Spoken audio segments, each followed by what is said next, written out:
আজকে আমি অনেক মজার একটি মাছ রান্না করব আর এই মাছগুলো কিন্তু একদমই তাজা এবং দেশি মাছ। তো হ্যালো এভরিওয়ান, আসসালামু আলাইকুম। যেখান থেকে আমার ভিডিওটি দেখছেন আশা করি আপনারা অনেক ভালো আছেন। আলহামদুলিল্লাহ আমিও কিন্তু বেশ ভালো আছি, বাট প্রচণ্ড যেহেতু ঠান্ডা পড়ে গেছে তো ঠান্ডার জন্য কিন্তু আসলে নিজেরও ঠান্ডা লাগছে। তো এদিকে কিন্তু যতই ঠান্ডা লাগুক না কেন আমাদের রান্না করতেই হবে। তো আজকে কিন্তু সকাল সকাল কিন্তু একদমই নদীর বা বিলের বলতে পারেন, ফ্রেশ একদম তাজা দেখতে পাচ্ছেন এগুলো শোল মাছ। তো শোল মাছ রান্না করব। শোল মাছ খেতে কার কার ভালো লাগে? আমার কাছে কিন্তু খুবই ভালো লাগে। আর শোল মাছ কিন্তু এমনিতে সচরাচর খুব কম পাওয়া যায়। আজকে আমি এটা টমেটো দিয়ে ভুনা করব। আমার কাছে ভুনা খেলে মানে খুবই ভালো লাগে, শোল মাছের ভুনা। তো এদিকে কিন্তু ফার্স্টে আমি শোল মাছগুলোকে সুন্দরভাবে কেটে তারপরে ধুয়ে নিছি, যেহেতু একদম টাটকা মানে তাজা মাছ।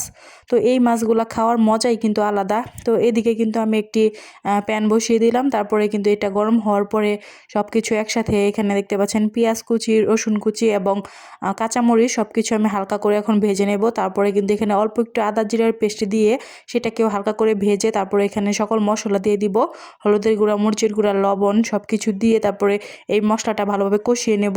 কষিয়ে নেওয়া হয়ে গেলে কিন্তু আমি শোল মাছ আর টমেটোগুলো কিন্তু কেটে রাখছিলাম, তো কেটে তারপরে কিন্তু এখানে সুন্দরভাবে দিয়ে দিলাম।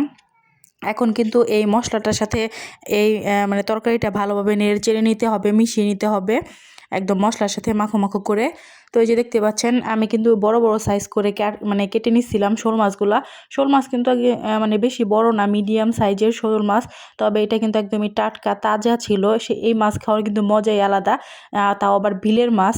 তো বিলের মাছ খাওয়ার কিন্তু মানে মজাই আলাদা আর খুবই টেস্টি হয় এই মাছগুলা। তো এটা কিন্তু এখন আমি কষানোর জন্য দিয়ে দিচ্ছি। আর 10 থেকে 15 মিনিট টাইম নিয়ে এটাকে আমি কষিয়ে নেব, দেখতেই পাচ্ছেন। তো অনেকটাই কিন্তু কষানো হয়ে গিয়েছে। তো এ পর্যায়ে কিন্তু আমি পরিমাণ মতো ঝোল দিয়ে দিব।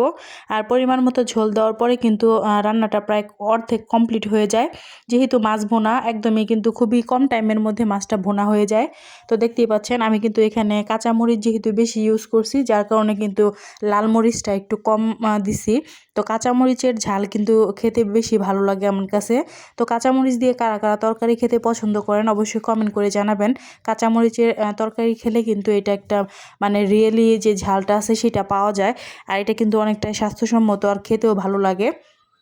তো আমরা দেখতাম আগেকার দিনে নানি দাদিরা তারা কিন্তু কাঁচামরিচ বেটে রান্না করতো আর শুকনা মরিচও মানে ভিজিয়ে তারপরে বেটে রান্না করতো। আর সেই বাটা মশলায় রান্নাটা কিন্তু খেতে অনেক বেশি টেস্টি হয়। তো আর বিশেষ করে লাকড়ির চুলায়। তো যেহেতু এখন বর্তমানে আধুনিক যুগ, আর এই আধুনিক যুগে তো মানুষ বর্তমানে বাটাবাটি একদম পছন্দ করে না, সেই জন্য কিন্তু ব্লেন্ডার চলে আসছে। আর ব্লেন্ডারে কিন্তু এখন খুব সহজে এগুলো করা যায়। তো আমি কিন্তু প্রায় সময় ব্লেন্ডার দিয়েই সব কিছু করে থাকি।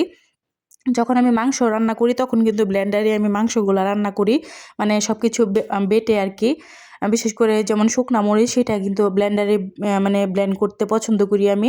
তো এদিকে দেখতে পাচ্ছেন কথা বলতে বলতে আমার মাছের তরকারিটা কিন্তু একদমই কমপ্লিট হয়ে গিয়েছে। দেখেন কি সুন্দর একদম লাল লাল করে এটাকেও সুন্দর করে ভুনা করে নিছি।